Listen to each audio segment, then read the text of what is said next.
MGM अस्पताल में कार्यरत अस्थायी कर्मचारियों ने मजदूर दिवस को धिक्कार दिवस के रूप में मनाया।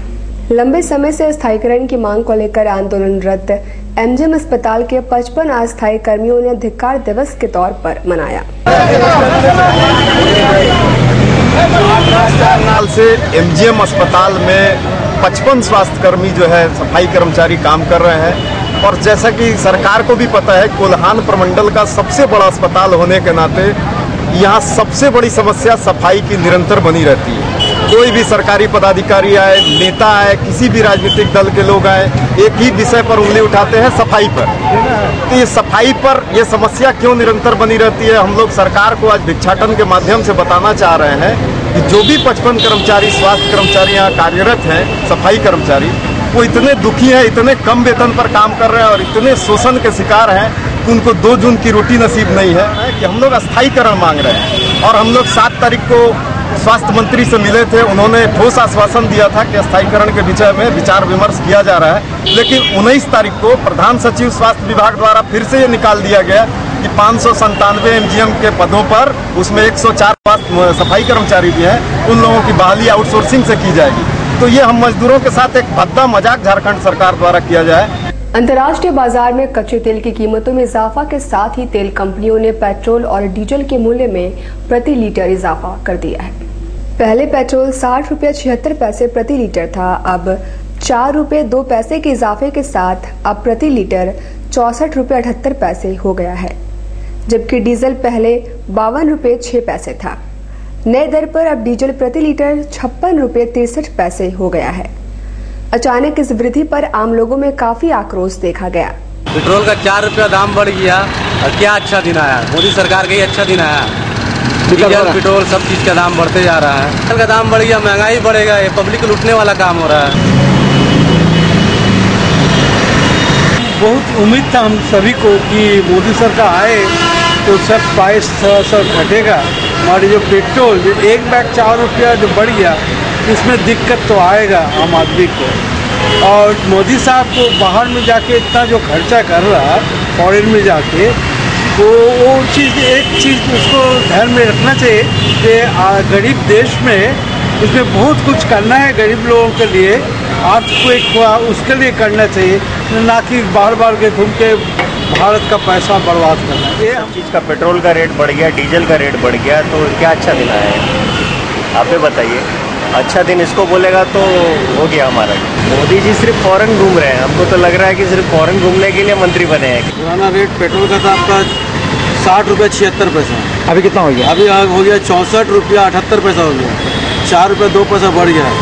ये बहुत नाजायज काम हो रहा है मोदी सरकार का राज में। जो मोदी सरकार इतना आदमी को घुल मिला दिया था कि उसका ऊपर सब कुछ चला गया था, पूरा देश उसका ऊपर चला गया था। अब ऐसे कर दिया पूरा पब्लिक उसको नफरत करने लगा। डीजल का क्या दाम? हाँ, डीजल का दाम था आपका 52 रुपये 6 पैसा, अभी हो गया 54 रुपये 63 पैसा। अब बताइए आम चीज़ का दाम बढ़ेगा कि नहीं? खाने पीने का सामान, ट्रांसपोर्टिंग में सब भाड़ा बढ़ाएगा। ये अच्छा काम हो रहा है। गैस में सब्सिडी बढ़ा दिया, जो कि उसको घटा दिया गया था, सब्सिडी उसमें बढ़ा दिया। पब्लिक के लिए क्या काम कर रहा है? दिक्कत हो रहा है। कभी भी सरकार का मंशा हमको समझ में नहीं आता है कि अगर मान लेते हैं कि पेट्रोल का दाम बढ़ाना ही है तो 1-2 रुपया क्यों एक ही बार में 4 रुपये बढ़ाने की क्या जरूरत था? और घटाता है तो 10 पैसा 20 पैसा 1 रुपया 8 आना घटाता है, ये कोई मतलब नहीं समझ में आता है। अगर बढ़ाना ही है तो 8 आना 1 रुपया करके बढ़ाता है, लेकिन ये तो ये 4 रुपये एक ही बार में, तो हम लोग को बेवकूफ़ बनाया जा रहा है। सब्सिडी के नाम पर ही बेवकूफ़ बनाया जा रहा है। महिला जागृति मंच के प्रथम वर्षगांठ पर मंच के सदस्यों ने केक काट कर खुशियां मनाई। महिला जागृति मंच की प्रदेश अध्यक्ष अल्पना बोस समेत प्रदेश उपाध्यक्ष रेणु आहूजा, प्रदेश महासचिव किरण कौर आदि ने सामूहिक रूप से निर्मल भवन में केक काटकर प्रथम वर्षगांठ मनाया। साथ ही महिलाओं को जागृत करने तथा सशक्तिकरण की योजना बनाई गई।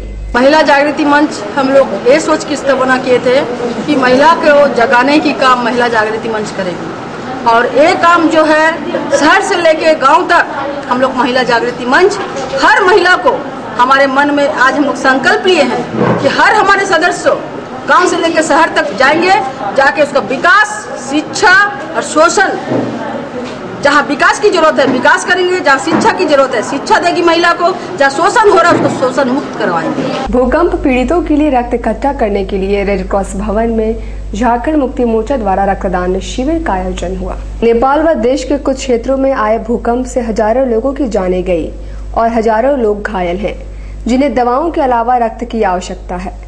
रेड क्रॉस भवन में झारखंड मुक्ति मोर्चा द्वारा रक्तदान शिविर का आयोजन किया गया एवं संग्रहित रक्त को भूकंप पीड़ितों के लिए भेजा जाएगा।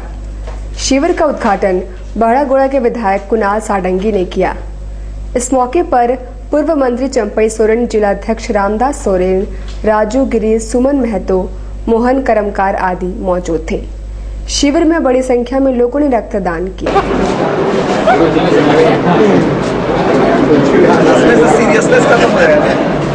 जेएमएम ने जरूर इसको अरेंज किया है, लेकिन मानवता के नाते दलगत भावना से ऊपर उठकर हर किसी को आकर यहाँ रक्तदान करना चाहिए, क्योंकि ये एक ऐसे जगह पर जा रहा है कि हम लोग सब देख रहे हैं कि किस तरह की त्रासदी नेपाल में हुई है और वहाँ लोगों को खाने पीने के सामान के साथ वस्त्र आदि के साथ साथ ये जो सबसे महत्वपूर्ण आवश्यकता है वो इतने लोग घायल हुए हैं वहाँ, हजारों की संख्या जिनकी कोई गिनती नहीं है, उनको रक्त की भी आवश्यकता है। तो जेएमएम ने ये कदम उठाया है।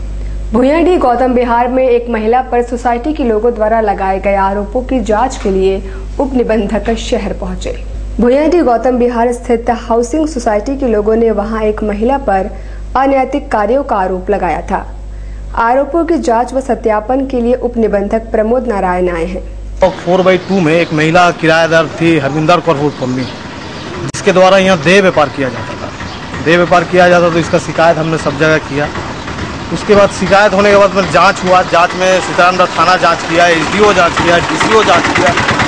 तो जांच के क्रम में पाया गया कि यहाँ के लोग भी उस देह व्यापार करने वाली महिला के साथ इन्वॉल्व थे, जिसके कारण आज वो महिला का घर आज भी बंद है। मकान मालिक का घर कब्जा करके वो रखी है और भी ढेर सारी बहुत अनियमितता थी। इंक्लोजमेंट है, लाखों रुपया का गबन है, जिसका शिकायत हमने किया है ज्वाइंट रजिस्ट्रार को, उप निबंधक को। वही आज आए हैं इंस्पेक्शन करने। सेंटर फॉर एक्सीलेंस में कालिंदी लव सॉन्ग्स तोड़ दीवाना नामक एल्बम का विमोचन किया गया। एल्बम में कालिंदी भाषा में प्रस्तुत किए गए लव सॉन्ग्स हैं, जिसमें उत्तम कालिंदी और पूजा झा ने अपने सुरों से सजाया है। एल्बम के तमाम कलाकारों ने एक साथ विमोचन किया। उत्तम कालिंदी ने कहा कि कालिंदी भाषा में ये पहला एल्बम है और यदि श्रोताओं को पसंद आता है तो वे आगे और प्रयास करेंगे।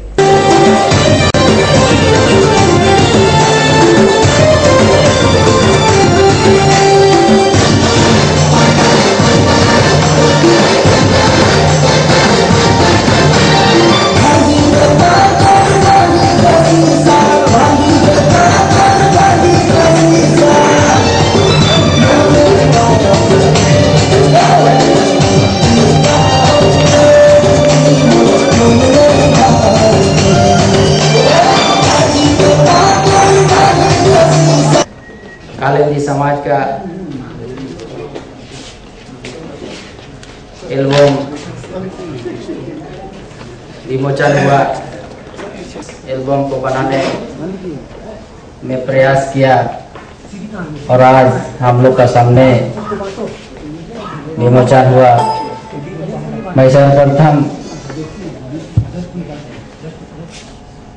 ऑडियंस को धन्यवाद देना चाहता हूँ। कालिंदी समाज को, कालिंदी जो हमारा लैंग्वेज है, इसका भी संगीत लोगों के बीच प्रस्तुत हो, लोग इसे भी जाने, सुने और समझे। ठीक है।